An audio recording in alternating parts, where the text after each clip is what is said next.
feel like I want to say many apologies for the bad angle here, because I feel like I haven't figured out a good place with lighting. I feel like everywhere's kind of annoying, and everywhere's really hard to like put the camera. But I figured I'd just do like a little update on like my reading slump, because it's still going. Basically, I'm reading Japanese Gothic and also Milk Teeth at the same time. So like they're two completely opposing genres. One's like a horror, one's a literary fiction. They kind of match the moods that I'm in. So I feel like they're kind of helping, but I feel like I'm just like don't have I'm so tired that like that I read before bed usually, and then I'm so busy for the rest of the day that I don't have time to read. I find that I'm like busy during the day, and then I don't have time to read, and then I always seem to be doing things. I never have time to like sit and read, and then even if I do, I feel like I have other things I need to be doing. So then I feel like it's just on the back burner, and then when I go to bed, I'm like, oh, I'll go to bed and read before I go to bed. But then I'm just tired. So I read like 2 pages and then I fall asleep, and it's so hard for me to keep my eyes open. And I don't even think like a really compelling book will do it, because of sometimes I'm reading Japanese Gothic and things are getting good and I'm just like tired still. So I don't know. But Japanese Gothic, it's like kind of set, it's a horror basically. It's set in 2 timelines, like modern day and then like 18 something, I think. And these two people kind of can see each other. And they're kind of like timelines like overlap in some way. It's still in the beginning stages of like setting up the characters and their situations and what kind of their life is like. And I'm really interested to see how the stories kind of converge and like they kind of come together, because of that's clearly what's being set up, is that they're somehow gonna merge. And I think that there's been like they kind of have like noticed each other for the first time, so that's interesting. There's not too many like horrific bits other than some like gory bits, but I feel like that's Kylie Baker all over. And then Milk Teeth I haven't really been reading too much of. I feel like I got more into Japanese Gothic. I'm like 25 pages in, but I feel like it's very much like little snippets from this one character, and I feel like she like on the blurb it says that she goes on holiday. She goes away on holiday, or like she just goes away from like England to Barcelona, but that hasn't happened yet. Like none of this has happened yet. So I feel like that's kind of like the bigger plot point that's going to happen at some point in the book. But I haven't got there yet. I've been too busy reading Japanese Gothic and also just not reading. But yes, other than that, I have a busy weekend going to Slam Dunk, and then which is like a music festival. It's only for a day, but like I still feel like my whole weekend's going to be taken up by that, and then recovering from that as someone that is not as young and sprightly as they used to be. So there'll be a recovery needed from that. I feel like I'm also fully back in like my fitness era. So I feel like I'm going to the gym 3 times a week, doing runs 2 times a week. So that's like 5 days of the week that I'm doing some form of exercise at some point. And it usually takes about like 2 hours of my day, getting ready, doing the exercise, coming back, showering, blah blah blah. Like the whole process takes a while, so actually it takes up a lot of time really, and I do a lot of it in the evening as well, so it kind of takes up the whole evening almost. Like it takes up a chunk of my evening. But yes, that's how these books are going. I am like 85 pages into Japanese Gothic, which is very slow, like a very slow pace that I've been reading at basically.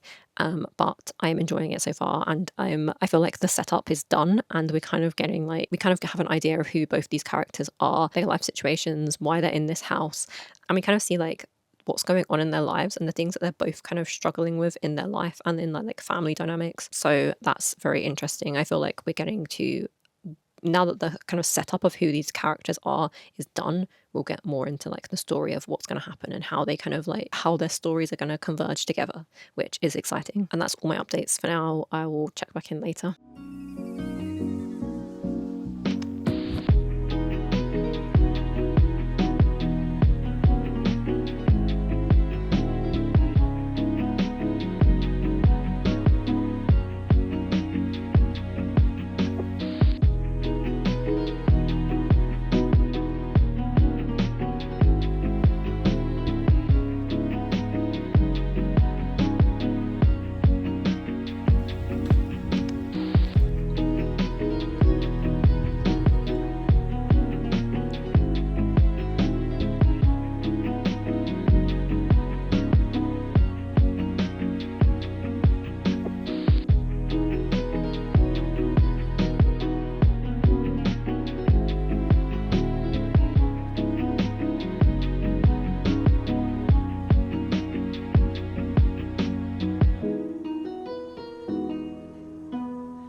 Hopefully you can't hear the fan too much in the background because there's actually like a massive heat wave. So, but I just figured I'd update now on Japanese Gothic because I feel like I finished it and I also haven't updated at all, and I haven't really updated on anything much recently at all.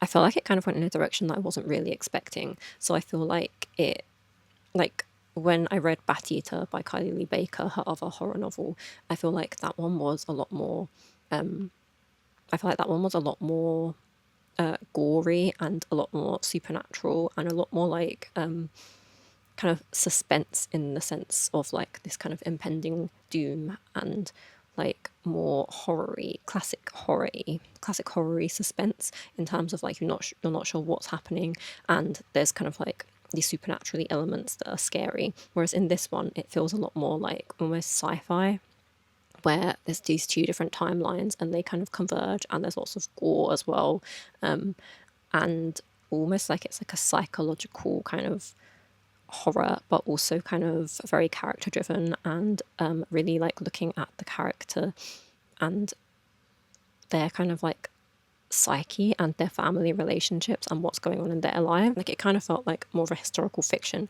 with this kind of sci-fi horror elements to it. So I feel like if you're going into it expecting it to be this kind of like intense horror, I feel like that's not what this really is. There's obviously horrific elements to it and there's like elements of horror, but I don't think it's as much of a like horror, like a classic horror as people might be expecting. I feel like it's a lot more psychological and kind of looks at the horrors of, kind of looks at horror in like family relationships and the psychology that these characters navigating their own traumas and like family relationships and traumatic things that are happening to them and have happened in their past, and kind of navigating that and coming to terms with it. And I feel like there's like this relationship between the two characters as well, which also kind of helps with that, and this kind of like strange relationship that they both strike up, which I mean I quite enjoyed. But yeah, I feel like I enjoyed it and I enjoyed the ending, and I feel like it was quite an emotional book really.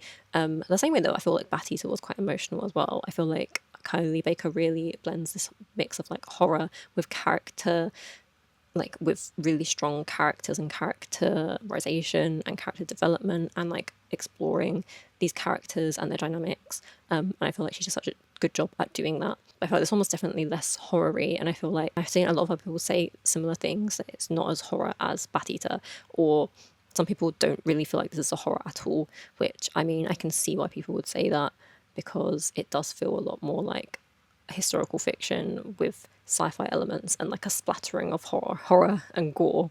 But there's definitely horror in it, like it's definitely still a horror.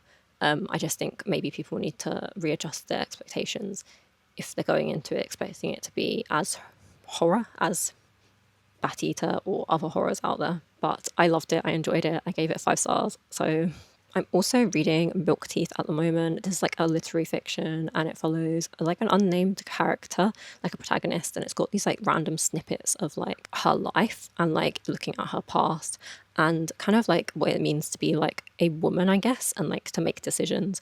And a lot of it I feel like is about like body image and the way that that's affected her growing up and into her present, and like how I feel like most women can relate to some parts of this. So I feel like there's kind of like obviously a trigger warning for like eating disordered and disordered thoughts around food and eating. But I think it's really interesting so far.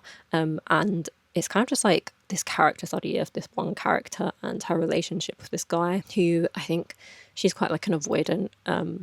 And I think things feel different with this man, maybe. It's just kind of like a character study of this one character and this relationship, I guess, and her relationship with herself and her body. And we just get all these little snippets of these parts of this character, which I think is really interesting. It's very easy to just dip into and read. So I'm actually enjoying this, and I'm going to go through it quite fast.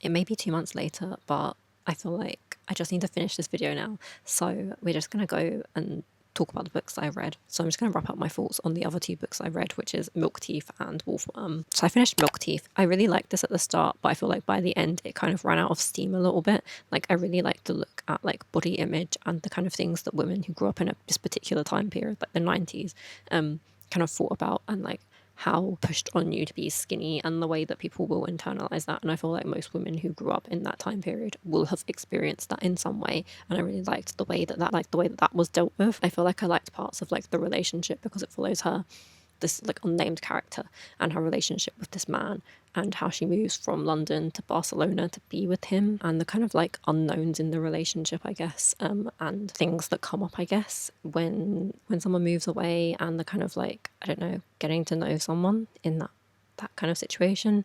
I feel like it was interesting at first, but I think by the end, kind of some of the like, just got a little bit frustrating to read, and I kind of like lost interest in it basically. But I really enjoyed the writing in this, so I gave it 4 stars anyway. And then Wolfworm by T. Kingfisher, which is a historical horror that I picked up.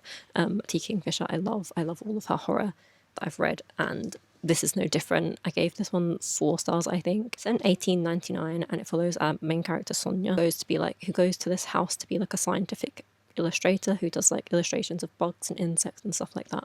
And it turns out that there are things going on in this house, like mysterious things start happening, chickens start going missing. There's a very eerie atmosphere, and there's lots of body horror in this. I'd say if you're squeamish, you don't like bugs, and you don't like body horror, don't pick up this book, because some parts of this grossed me out so much. It grossed me out, but also I loved it. It was creepy. It had like bits of humour in, as well as the kind of like horror elements, and like nice relationships between the characters, like the main character and the characters who are kind of like living in this house. It's kind of like a light-hearted horror in that sense, but still very much a horror with lots of gory body horror and gruesome stuff that are definitely not for the squeamish.